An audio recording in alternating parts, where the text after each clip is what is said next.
नमस्कार, मैं education activist Sachin Usha विलास जोशी और हम रेडियो स्पेलर के स्टूडियो में है। और आज स्पेलर स्कूल के लिए बहुत ही भाग्य का दिन है। कैसे, क्यों, क्या होने वाला है, क्यों इतना इम्पोर्टेंट डे है, वो अब 1-2 मिनट में आपको समझ आएगा ही। मेरे साथ आज है दीपा दीदी और ज्ञानेश्वर भैया। दीपा दीदी जो कथक के अपने स्कूल के मेंटोर है और ज्ञानेश्वर भैया क्लासिकल सिंगिंग के अपने बच्चों के मेंटोर है। हम तीनों आज ऐसे एक कोहिनूर हीरे की बात करने वाले हैं जिन्होंने इंडिया को, इंडियन म्यूजिक को पूरे एक वर्ल्ड लेवल में लेके गए। ग्लोबल इंटरनेशनल अवार्ड से लेके international artist of the year 2016 के बहुत ही मतलब जिनको हम मतलब आपने गूगल पे आप जब सर्च करोगे तो आपको उनके बहुत अलग अलग खूबियां समझेगी। पर आज जो सुबह से जो मैंने उनको देखा है, very down to earth personality, music field में इतने डाउन टू अर्थ, इतने सिंपल, पर उनके साथ जब हम रहते हैं तो एक मैग्नेटिक पर्सनालिटी जैसे हमें भाई। और उनका नाम है उस्ताद कमल साबरी साहब। कमाल जी, आप कमाल हो। वो तो मतलब सुबह के इसमें हमने मतलब आपका जैसा नाम है वैसे ही आपका पूरी पर्सनालिटी है।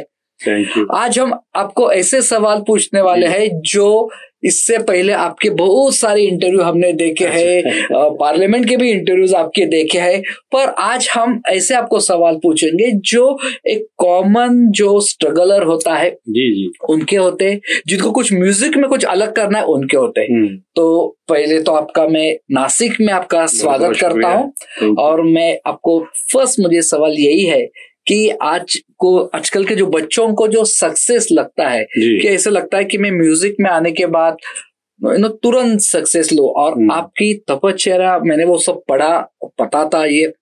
तो जो स्ट्रगल है उस स्ट्रगल के बारे में आप हमें हमारे दर्शकों को बताइए, और सक्सेस, म्यूजिक में सक्सेस लाने के लिए क्या क्या थॉट होना चाहिए।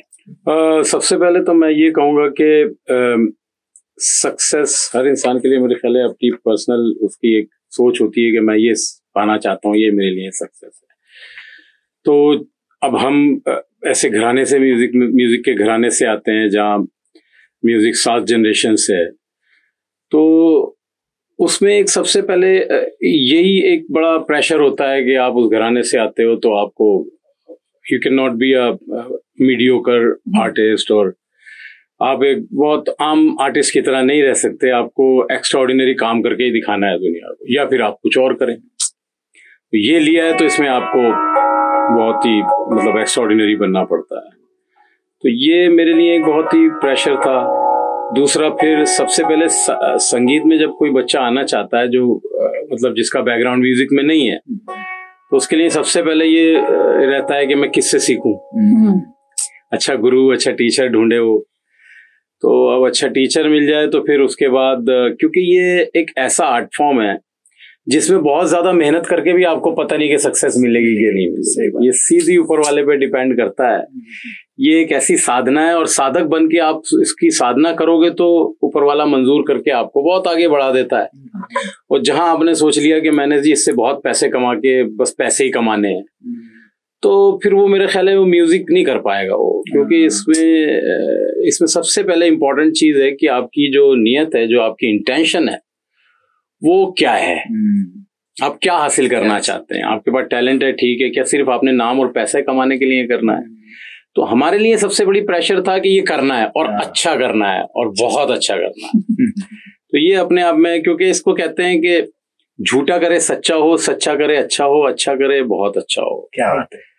और हमारे यहाँ भी कहावत है कि दिखिया सीखिया परखिया कर्तव्य। अच्छा। कि पहले उस्ताद को देखो, फिर उसको सीखो, फिर परखो, फिर उसमें कर्तव्य और जनाब अली कमाल पैदा होता है। क्या बात। जी, ऐसी चीज पैदा होती है कि दुनिया आपको देख के दंग रह जाती है कि ये कैसे निकल रहा है हाथ से। तो उसके लिए रातों को तपस्या करनी पड़ती है और एक इबादत साधना के तौर पर इसको करना पड़ता है।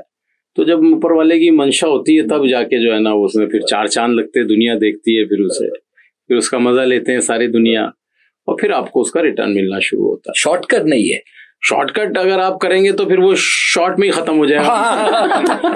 सही बात है।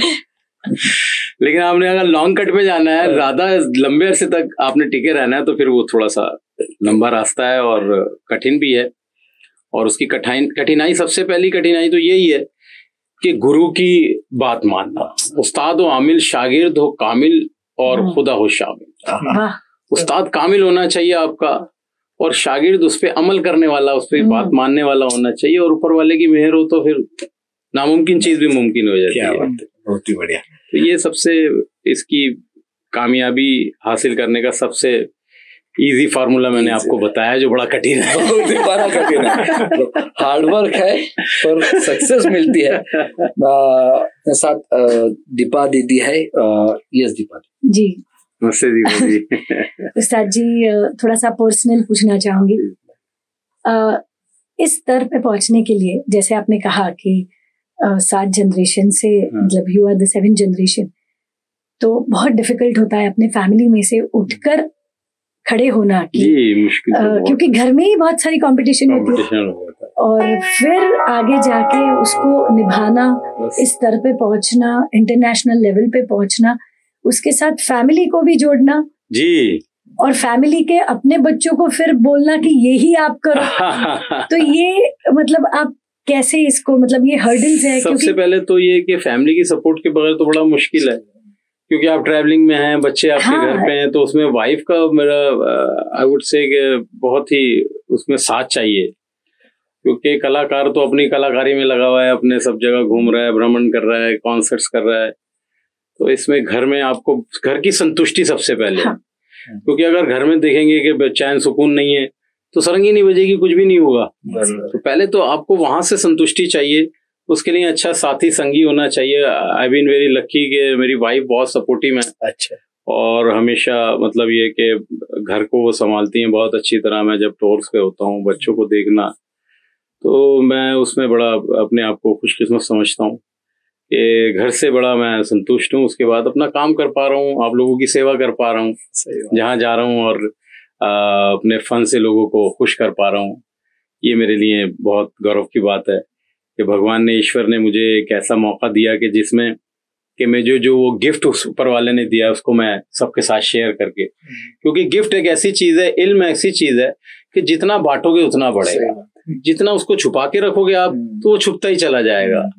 लेकिन एक ज्ञान में, नॉलेज में, इल्म में ऊपर वाले ने ऐसी शक्ति दी है कि जितना आप बांटते रहोगे लोगों में उतना ही ये बढ़ता रहेगा, ये कभी कम नहीं होगा। तो ये मेरा विश्वास है और मैंने इसको एक्सपीरियंस भी किया है।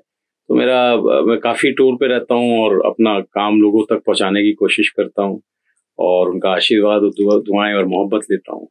टाइम मैनेजमेंट कैसे करते फिर ये सब? टाइम मैनेजमेंट ऐसे होता है कि आपको प्रायोरिटी करनी पड़ेगी कि क्या आपका जो है ना, आपने किस चीज को प्रायोरिटी पे रखा हुआ है। कभी कभी घर को देखना प्रायोरिटी पे होता है तो फिर उसको एडजस्ट करना होता है कि यार ये थोड़ा सा टाइम है, इसको मैं इस तरफ कर लूं और इसको ऐसे कर लूं। तो वो फिर वक्त के साथ ऊपर वाला अकल देता रहता है, समझ देता रहता है, और अगर आप रास्ते पे सही पे जा रहे हैं तो मार्गदर्शन भी होता रहता है। तो वो खुद ही मैनेज कर देता है सारी चीज। अच्छा। आपके जो जहन में है और आप सही रास्ते से आप चल रहे हैं तो आप दुआ करेंगे भगवान से, ईश्वर से, तो वैसे ही उस चीज को मैनेज कर देगा जिसमें आपके लिए बेहतर होगा। क्या बात है, क्या बात है। मेरा ये मानना है और मेरा विश्वास भी है। बहुत ही बढ़िया। हमारे साथ हेल्थ के बारे में भी मैं पूछना चाह रही थी जी, कि ये सब सालों में इतना घूमना, इतनी सारे टूर्स करना, तो हेल्थ के इश्यूज भी, हेल्थ के इश्यूज होते हैं, बहुत इश्यूज आते हैं। तो उसमें फिर आप कैसे इसमें से बाहर निकाल के फिर से वो प्रोग्राम के वो जील में जाना? हाँ, वो उसमें तो टाइम कभी कभी लगता भी है। हाँ, क्योंकि एक जब मैं बताऊं आपको, मेरे साथ ऐसा हुआ कि मैंने फ्लाइट्स ली, अभी 2019 की बात कर रहा हूँ, 18-19 में बहुत मैंने काफी फ्लाइट्स ली, तो मेरे बैक में बहुत पेन हो गया, फिर साइटिका का पेन हो गया था मेरे। अच्छा। तो उसी दौरान लॉकडाउन लग गया। तो मैंने शुरू किया, भगवान रास्ता देता है। भगवान बिल्कुल रास्ता दे देता है, सही है। मैं यूएस से आया था कॉन्सर्ट करके, तो जिस दिन मैं अराइव किया उसके 2 दिन बाद लॉकडाउन अनाउंस कर दिया मोदी जी ने। जैसा मैंने कहा, तो मुझे वो वक्त मिल गया कि मैं आराम करूं और उसमें कॉन्सेंट्रेट करूं और उसको ठीक करूं पूरा अच्छी तरह। मालिक ने उसमें मेरी मदद की और ठीक हो गया। फिर दोबारा से एक अच्छा वक्त आया, फिर से कॉन्सर्ट्स वगैरह शुरू हुए हैं, परफॉर्मेंसेस शुरू हुई हैं। तो ऊपर वाला करे कि वो वक्त दोबारा ना आए जो इससे हम लोग निकले। हम सभी एक बहुत ही अजीब सी ऐसा माहौल था कि अपने अपने बहुत अपनों को हमने खोया है इसमें। तो मालिक अब सब अच्छा रखे और सबको कुशल मंगल से हथियाब रखे, ये मेरी बस दुआ है मालिक से। जरूर। अपने साथ ज्ञानेश्वर भैया है, वो बहुत ही बड़े क्लासिकल सिंगर है, खुद कंपोजर है।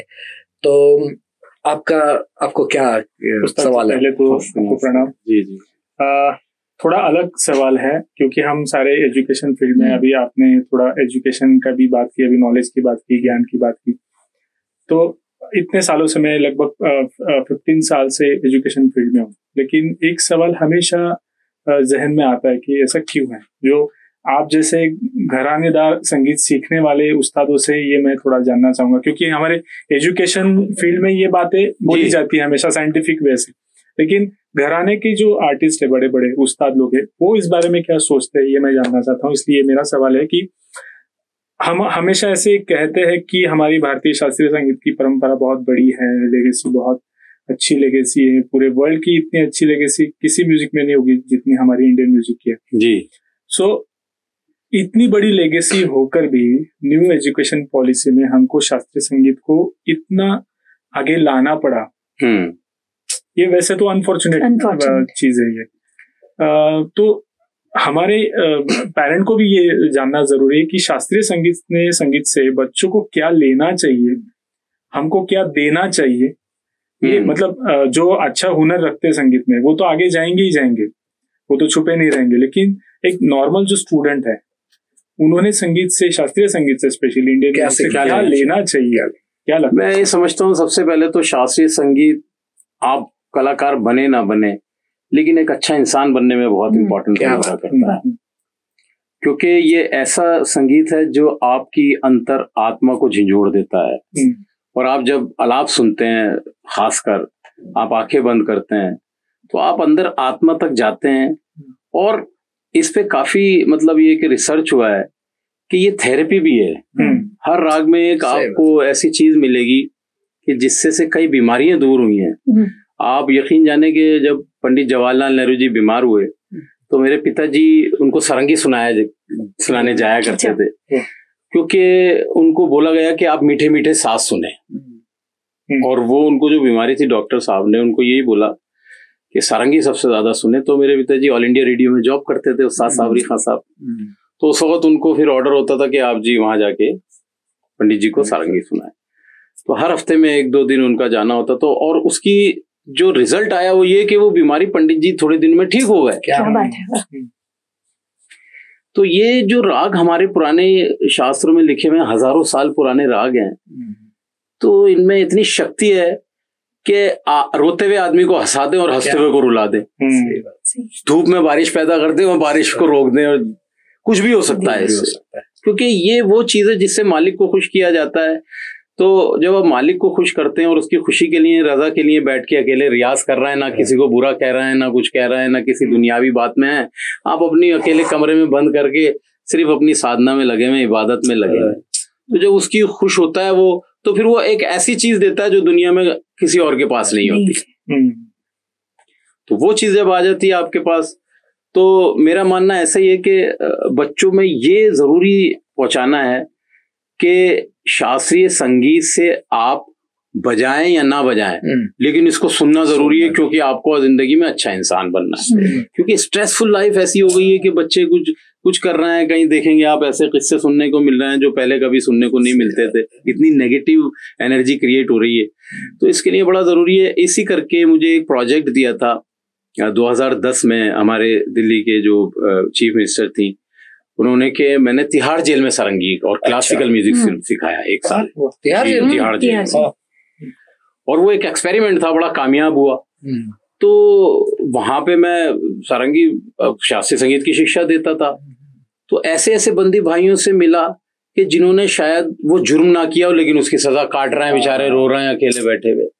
तो शास्त्रीय संगीत उनको सिखाता था। फिर वहाँ एक मुस्तकीम नाम के एक बंदी भाई थे, उन्होंने गाना लिखा, फिर मैंने उसे कंपोज किया, तो वो एल्बम हमने रिलीज की। अच्छा। सारंगी रीडिफाइंड के नाम से, वो बड़ी मशहूर हुई और लोगों ने बड़ा सराहा उसमें। मुझे फिर अंदर उनसे भी मुलाकात हुई थी, अब तो वो बाहर आ गए, हमारे शर्मा जी, मन्नू शर्मा जी, वो भी इसमें थे, तो वो वायलिन सीखते थे। तो बहुत ऐसे वाकयात आए कि जो मुझे लगा कि यहाँ, और वो बड़ा कारामद रहा वो एक्सपेरिमेंट हमारा।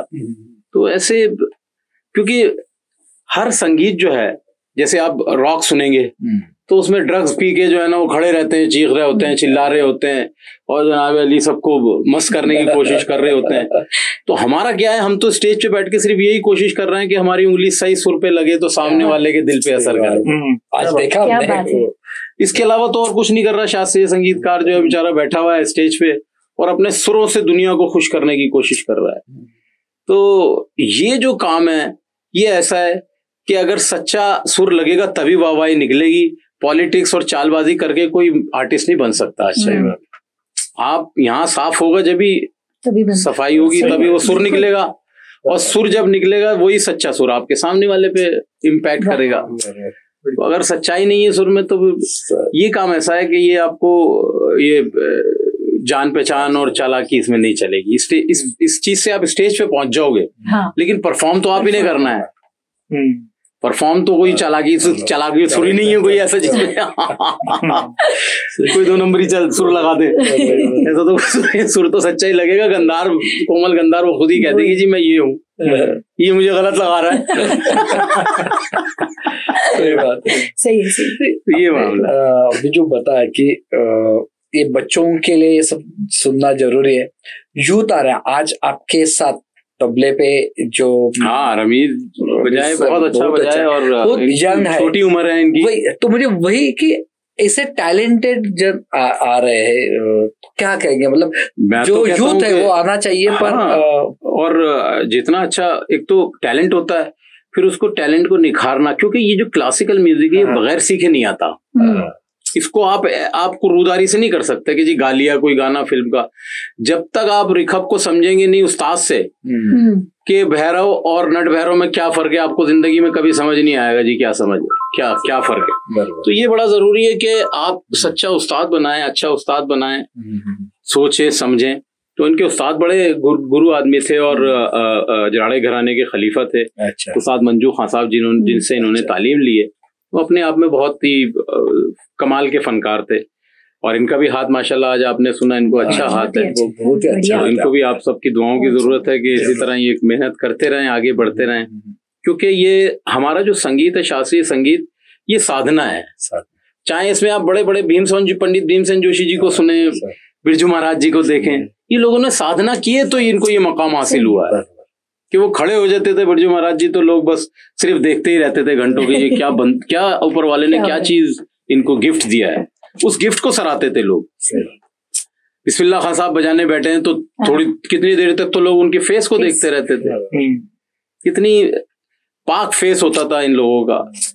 तो ये पाकी इसलिए आती थी क्योंकि इन्होंने सच्ची लगन से मेहनत करी थी, सुर को पाने के लिए जिंदगी गुजारी थी। ये लोग हो सकता है स्टार ना हो लेकिन विद्वान होते थे, अपनी विद्वता से लोगों को जो है ना, इन्होंने दूसरा बिस्मिल्लाह खान साहब पैदा नहीं हो सकता, दूसरा भीमसेन जोशी कोई पैदा नहीं हो सकता। हर एक में एक यूनिकनेस होता है।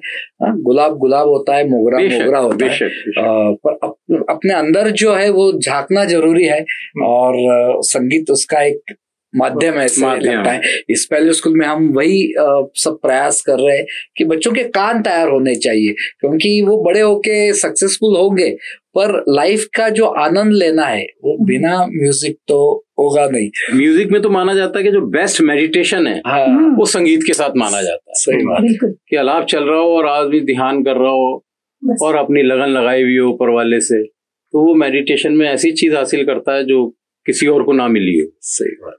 सच्चे मेडिटेशन संगीत का बेस्ट माना जाता है। तो एक लास्ट सवाल, आज आप इस पहले स्कूल आए, आपको स्कूल कैसा लगा? और मैं तो मतलब मैं इसको बोलूंगा, एक लफ्ज है अंग्रेजी का, प्लेजेंटली सरप्राइज्ड। कि मैं एक बहुत चकित रहा खुशी के साथ के ऐसे भी लोग काम कर रहे हैं दुनिया में, क्योंकि अभी तक हमें उसकी बहुत सी ऐसी चीजें जो हमें पता ही नहीं है कहाँ क्या हो रहा है। तो आज हम यहाँ आए स्कूल में तो हमें बहुत खुशी हुई कि इतना अच्छा एजुकेशन सेंटर बनाया है आपने, इतना अच्छा स्कूल बनाया है कि हर चीज इसमें यूनिक बनाई है।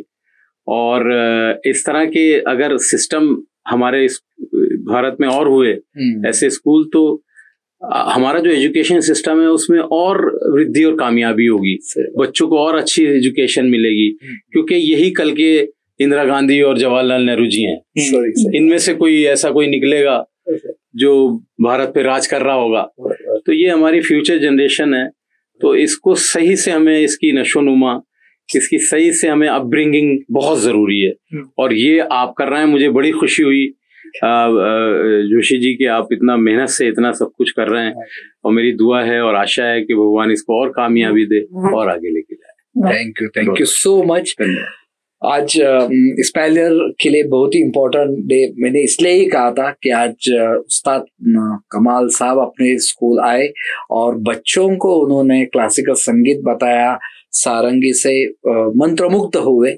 और ये इंटरव्यू उसी क्लोजिंग का एक सेशन है। आप ये इंटरव्यू आपको कैसी लगी आप कमेंट में जरूर बताइए। Thank you so much. Thank you.